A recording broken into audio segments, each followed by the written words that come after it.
सुनते। और मोबाइल की तो ऐसी लत लगी है ना, क्या बताएं। पता नहीं ये कहां से मोबाइल क्रांति आ गया। हम लोग का जमाना ही सही था। आइस पाइस खेलते थे, गुल्ली डंडा खेलते थे, कबड्डी खेलते थे, चिक्का फोड़ खेलते थे। लेकिन ये सब बच्चे ना, ये सब खेलते ही नहीं है। बस मोबाइल चाहिए। मन होता है मोबाइल को खलकुटना में डाल के कूच करके चूर बना के रख दे। कोई कहना ही नहीं सुनते, समझ लीजिए। पढ़ने के नाम पे, किताब उठाने के नाम पे नानी मर जाती है। अरे बच्चों को डांटा ना करो, ऊंची आवाज में बात मत किया करो। बड़े हो रहे हैं, उनके माइंड पर बहुत बुरा असर पड़ेगा। बच्चों को डांटा मत करो, प्यार से समझा दिया करो। मैं तो समझ बिल्कुल भी नहीं डांटती हूँ, एकदम नहीं डांटती हूँ। और ऊंची आवाज में तो समझ लो बात ही नहीं करते हैं। मम्मी कैची कहाँ रखी है? मम्मी बताओ ना, कैची कहाँ रखी है? खोपड़ी में रखा है, आके ले लो। मम्मी ये बताओ, मछली कैसे बनाएं? मेरी तरह बना दो, मछली मेरी तरह बना दो। मम्मी मछली तो पानी में रहती है, लेकिन तुम तो पानी में नहीं रहती हो। अच्छा मेरे आँख के सामने चले जाओ, बात कर रही हूँ ना मैं किसी से, चले जाओ। हाँ तो लल्लू की मम्मी मैं ये कह रही थी, बच्चों को डांटा ना करो। मासूम बच्चे होते हैं, डांटना फटकारना नहीं चाहिए, उनसे बहुत प्यार से बात करना चाहिए। इसी आवाज में तो बात ही मत करना कभी। आपके बच्चे साधु नहीं है, मोबाइल देख देख के बहुत ज्ञान हो गया है उनको।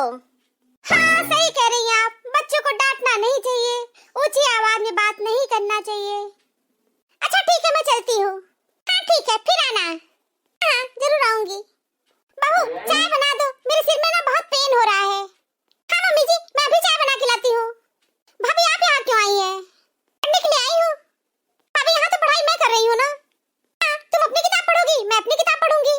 प्रॉब्लम क्या है? भाभी प्रॉब्लम ये है ना कि मम्मी तुमको बार बार बुलाएंगी और दरवाजा खुलेगा बंद होगा, मुझे डिस्टरबेंस होगा। इसलिए मैं चाहती हूँ तुम यहाँ ना पढ़ो।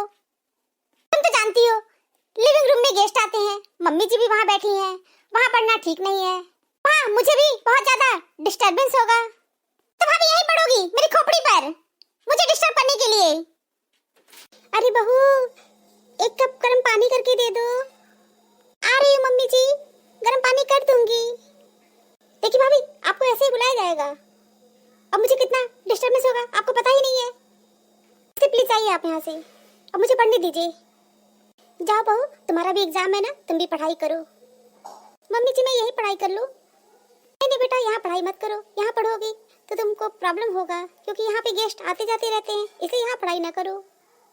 मम्मी जी बुलबुल कह रही है ना कि आप मुझे बार बार ऑर्डर देती हैं तो मुझे डिस्टरबेंस होता है, इसलिए मैं चाहती हूँ कि मैं यहीं पढ़ लूँ। अच्छा उनको डिस्टरबेंस होता है, एग्जाम तुम्हारा भी है और एग्जाम उनका भी है, और उनको डिस्टरबेंस हो रहा है तुम्हारे पढ़ने से। भाभी यहाँ पढ़ेंगे तो तुम्हें क्या प्रॉब्लम है?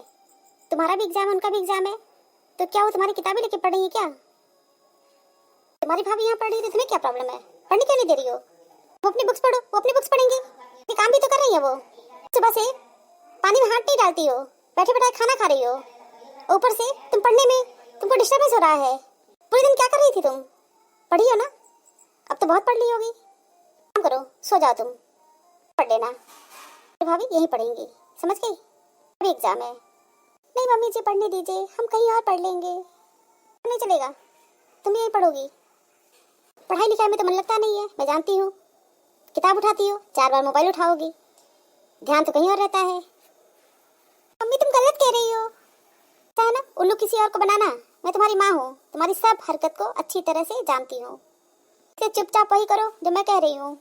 3 5 मत करो, वो तो एग्जाम का रिजल्ट आएगा ना तब पता चल जाएगा कितना पढ़ी हो और क्या की हो। भाभी को सिर्फ इसलिए हटा रही हो क्योंकि तुमको पढ़ना कम, मोबाइल ज्यादा देखना है। भाभी रहेंगी तो देखेंगी तो मोबाइल देख रही हो। मम्मी तुम ये अनाप शनाप क्या बक रही हो? जो कर रही हो ना 100% सही कर रही हो, बकवास मत करो, खींच के चाटा मारूंगी, बत्तीसी तुम्हारी बाहर निकल आएगी जी। छोड़िए मम्मी जी, दीदी को डांटिए मत, जाने दीजिए। नहीं बेटी मेरी है तो क्या खोपड़ी पे चढ़ेंगी? नहीं हूँ, सब पे नजर रखती हूँ, मुझे बहुत अच्छी तरह पता है मेरे बच्चे क्या करते हैं क्या नहीं करते हैं। चुप पढ़ो या सो जाओ। पढ़ ली, सुबह से पढ़ ही रही हो। ठीक है भाभी आप यही पढ़िए, हम जा रहे सोने। आप कई बार झुकते हैं, कई बार टूटते हैं, उसके बाद ही बेहतर आकार लेते हैं। जिंदगी ने मुझे यही सिखाया, मेहनत करो, रुको मत, और हालत कैसे भी क्यों ना हो किसी के आगे झुको मत। जिसके पास इरादे होते हैं उसके बाद बहाने नहीं होते हैं। जब तक अपनों से ठोकर ना मिले इंसान होश में नहीं आता है।